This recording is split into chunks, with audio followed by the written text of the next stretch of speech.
Hello students, welcome back to the academical lines. मैं दीपक गुप्ता आपका अपने इस चैनल एकेडमिकल लाइन्स में स्वागत करता हूं दोबारा से। ठीक है, सो स्टूडेंट्स, आज हम स्टार्ट करेंगे क्लास 10 का मैथमेटिक्स भी। आपको पता है कि मैं अपने यूट्यूब चैनल पे अकाउंट्स के लेक्चर्स अपलोड करता हूँ, अकाउंट्स की शॉर्ट वीडियोस अपलोड करता हूँ, लेकिन साथ में मैं आपको क्लास 10 का मैथमेटिक्स भी बता सकता हूँ। ठीक है, तो हम क्लास 10 का सबसे इंपॉर्टेंट चैप्टर है क्वाड्रेटिक इक्वेशन यानी कि द्विघात समीकरण। ठीक है, हम उसको भी चर्चा करेंगे, उसके बारे में भी बात करेंगे, जो कि क्लास 10 के लिए बहुत इंपॉर्टेंट, बहुत इजी टू अंडरस्टैंड और नंबर गेनिंग चैप्टर है। ठीक है, तो चलिए स्टार्ट करते हैं हम टॉपिक अपना क्वाड्रेटिक इक्वेशन यानी कि द्विघात समीकरण। तो मैं क्वाड्रेटिक इक्वेशन स्टार्ट करूँ उससे पहले मैं आपको बता दूं बेटा, क्लास 9th में आपने एक टॉपिक पढ़ा होगा पॉलिनोमियल।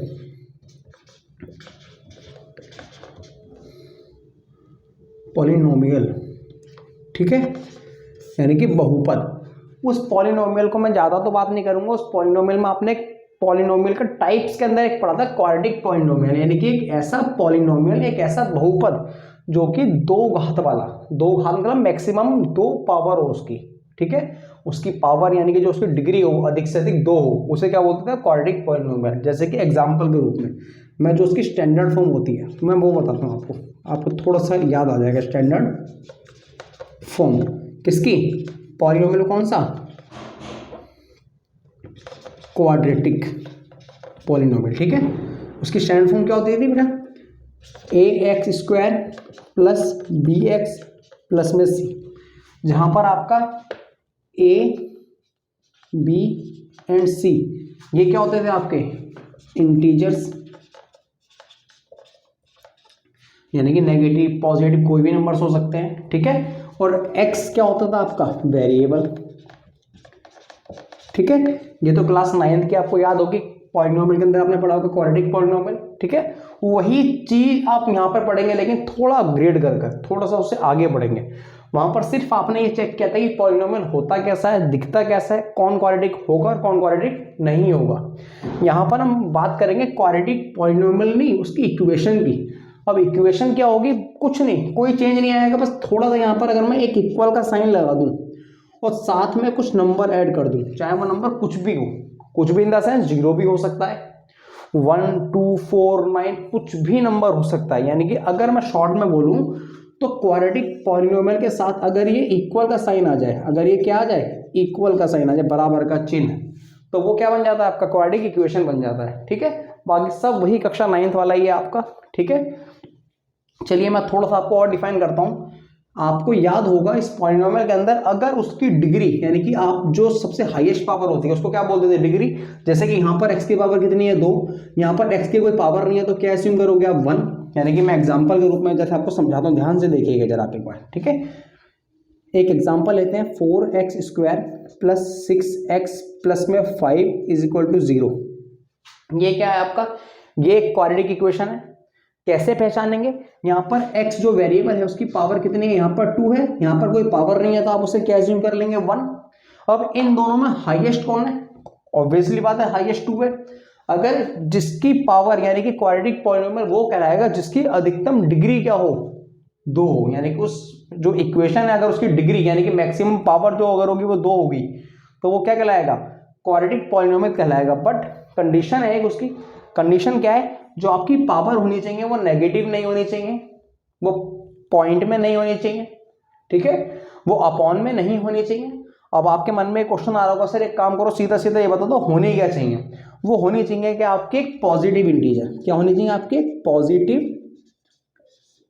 इंटीजर, यानी कि अगर मैं शॉर्ट में बोलूं तो एक प्लस वाला पूरा अंक, जैसे कि लाइक 1 2 3 4 वो होना चाहिए। ठीक है, पॉजिटिव इंटीजर। लेकिन हमको पता है कि हम बात किसकी कर रहे हैं? क्वाड्रेटिक इक्वेशन की। तो पॉजिटिव इंटीजर भी कौन सा होना चाहिए? सिर्फ 2। ठीक है, यानी कि जो उसकी मैक्सिमम पावर है, जो उसकी डिग्री है, वो 2 से ऊपर नहीं होनी चाहिए। अगर वो 2 से ऊपर होगी तो वो क्वाड्रेटिक नहीं कहलाएगी। ठीक है, वो आपकी इक्वेशन दूसरी बन जाएगी। तो हम बात कर रहे हैं सिर्फ क्वाड्रेटिक इक्वेशन की। ठीक है, तो क्वाड्रेटिक इक्वेशन में बेटा ये तो आपका एक बेसिक सा हो गया। हम आपको यहाँ पे सिखाएंगे एक प्रैक्टिस में कि सवालों को सॉल्व कैसे करेंगे। क्वाड्रेटिक इक्वेशन आपने पहचानना तो सीख लिया, क्या क्या करेंगे? आप सिर्फ उसकी डिग्री चेक करेंगे। अगर उसकी डिग्री 2 है और पॉजिटिव वाला 2 है हाँ, वो क्वाड्रेटिक इक्वेशन है। और सबसे इंपॉर्टेंट बात, अगर आपको एक एग्जांपल में ऐसे दे दिया जाए 4x² प्लस में 6x और ऐसे कर दिया जाए, ठीक है, और इसके आगे कुछ भी लिख दो आप, कोई फर्क नहीं पड़ता उससे। तो अगर आपसे पूछे क्या वो क्वाड्रेटिक इक्वेशन है या फिर नहीं है, तो मैंने क्या बोला, x की पावर पॉजिटिव इंटीजर होनी चाहिए, और जो हाईएस्ट डिग्री है वो 2 डिग्री, तो 2 आ रही है, कोई इशू नहीं है। लेकिन बेटा यहाँ पर जो x के ऊपर रूट आ गया, उसकी पावर एक पॉजिटिव इंटीजर नहीं हो रही है। रूट मतलब क्या होता है, आपको पता होगा कि ये जो रूट का साइन है इसका मीनिंग क्या है, 1/2, ठीक है। और हमने अभी अभी माना कि आपको जो पावर है वो बटे में यानी कि अपॉन में नहीं होनी चाहिए, ठीक है। और ये अपॉन में है, मतलब कि एक क्वाड्रेटिक इक्वेशन नहीं है, ठीक है।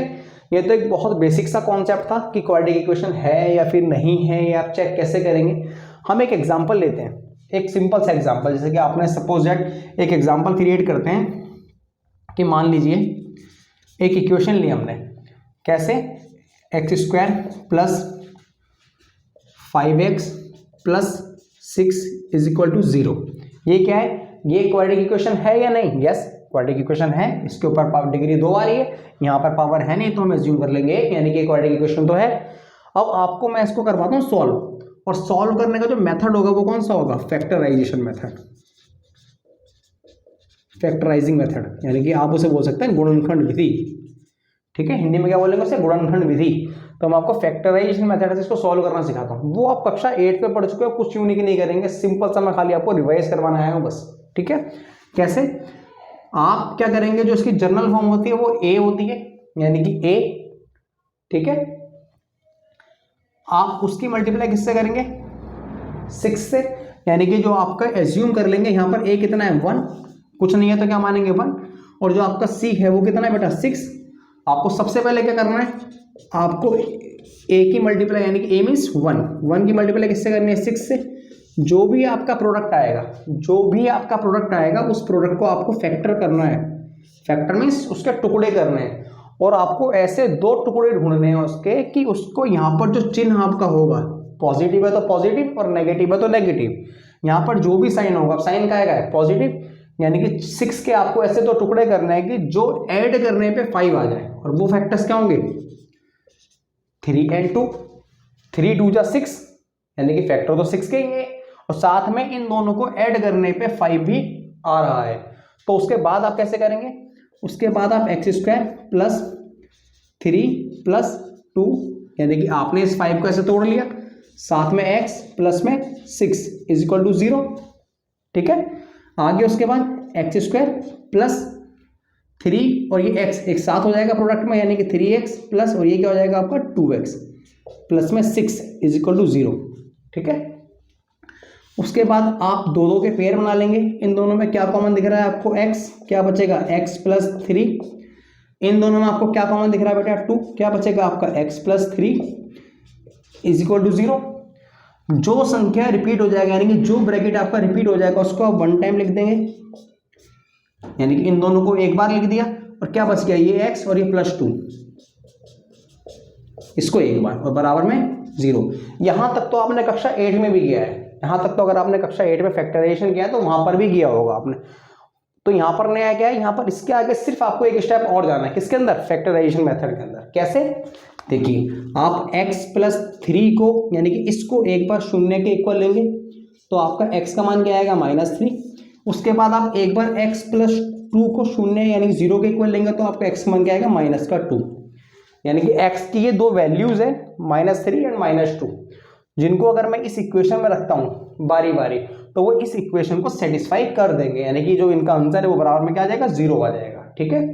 तो आपने जो आज मुझसे सीखा वो क्या है, क्वाड्रेटिक इक्वेशन कैसे पहचानेंगे, होती क्या है, वो सिंपल सा एक कॉन्सेप्ट, छोटा सा था 1 मिनट का, और साथ में आपने क्वाड्रेटिक इक्वेशन को फैक्टराइजेशन मेथड से सॉल्व करना भी सीखा, ठीक है। होप आपको ये वीडियो समझ में आई होगी कंफर्टेबली, ठीक है।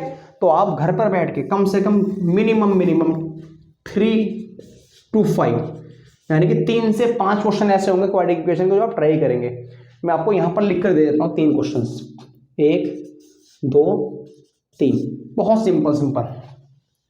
पहला 5x² plus 25x plus 30 is equal to 0। दूसरा x² plus 11x plus 18 is equal to 0। Third and final y square plus 18x plus 45 is equal to 0। ये आपका क्या है, तीनों होमवर्क। होप आप बैठ के प्रैक्टिस करेंगे और इन तीनों का आंसर मुझे कमेंट बॉक्स में डालेंगे। ठीक है, तब तक के लिए बाय बाय, मिलते हैं आपसे अगली वीडियो में।